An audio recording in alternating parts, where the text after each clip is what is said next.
Does that say school? The School of Rock? But that, oh, it's just called School of Rock. That makes sense for School of Rock. That makes sense. Okay. You know what's cool? The writer of this movie, Mike White, let me double check. School of Rock. He wrote this movie, I believe, and he starred in it. Side character, but he was in it. Yeah, he wrote it. He wrote the screenplay. He also wrote White Lotus, which a lot of people love, and then also he is a survivor, and he's gonna be on season 50, which is tight. What did he do for Nacho Libre? Did he write that as well? Wow, he wrote that as well. Holy shit. It's kind of crazy. He's pretty prolific. Is that the right word? Despicable Me 4? Did he do all the Despicable Me's? No way. No. Okay, he worked on Dawson's Creek, Freaks and Geeks, Story by Written by? No way. Oh, for 3 episodes. Okay. Oh, yeah, he did write Orange County, which I fucking love Orange County. School of Rock, Nacho Libre. Those are just ones I know. I'm sure other people are looking at this going like, what about Mama Dallas? Why didn't you mention Mama Dallas? I don't know it. The Emoji Movie? Dude, he has some bangers. What the fuck? It's not a great score, but that was a huge movie. Pitch Perfect 3? God damn, dude. That's pretty nuts. That's really cool. I didn't realize he had so much under his belt. And then what is dope is that he's on Survivor. I will say though, there's a little controversy with Mike White and Survivor. If I'm remembering this right, he is said to have cheated by taking THC at night to help him sleep. Mike White, Survivor, you use the medical term. Let's see. Doesn't really come up because I don't think Survivor likes these. Pretty sure Jeff Probst isn't that it. Wow, Kelly Wigglesworth blowing a cameraman for a sandwich. There was a rumor about it, but I think her fellow castmates have denied it. Maybe it was a protein bar instead of a sandwich.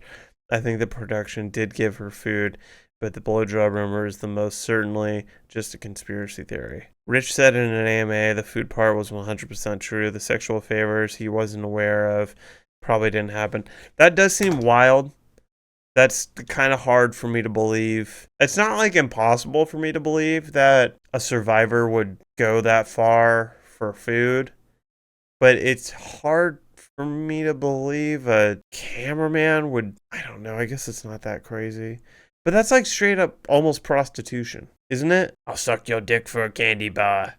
Right? Like, that's too much. What would be less crazy is if just a survivor gave a blowjob to a crewmate for nothing in return. That's way less crazy than doing it for a candy bar. Because that's super fucked up. That's like crazy. Okay. Yeah, that's wild. The most recent and one of the most intriguing ones was a rumor that Mike White from David and Goliath smuggled weed into the game.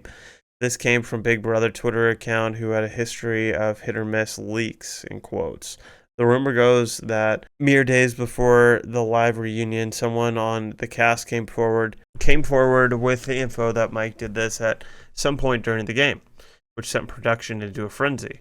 Questions were brought up whether he'd be disqualified, admonished, etc. However, the reunion came and went and nothing happened, meaning either the rumor was false or they decided to sweep it under the rug. My guess would be sweeping it under the rug. Mike White, he didn't look not stoned when he was playing it. Yeah, and for anyone wondering how does that a big benefit to a player? One of the hardest things about Survivor is apparently the doing it without sleeping. The doing it without food is difficult, but you mix on top of that the sleeping, it makes the whole game significantly harder. So if you can get stoned before you go to sleep, or I should say, if you can get stoned so you can go to sleep, you have a massive advantage over everyone.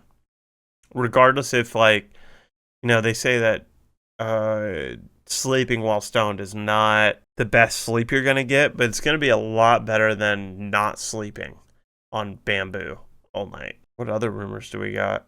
Prediction telling Tegas to vote out Stacy instead of Rudy. There are court documents out there that pretty much confirm this did happen. Dirk gave a deposition that seems pretty damning, and he has no reason to make this up. The article sums up just about everything you need to know. I personally think Stacy was probably spot on with all of this. Really? So Stacy got voted out more than likely instead of Rudy? What season is this from? I don't recognize her. Whatever. Weasel Woo. He hid in a production tent and ate their food during the rain, right? Okay. Woo. I like Woo. They rigged the game for Amber to be eliminated at the second swap. A jury supports the theory. All the stars switch at the F10 was rigged to separate Rob and Amber.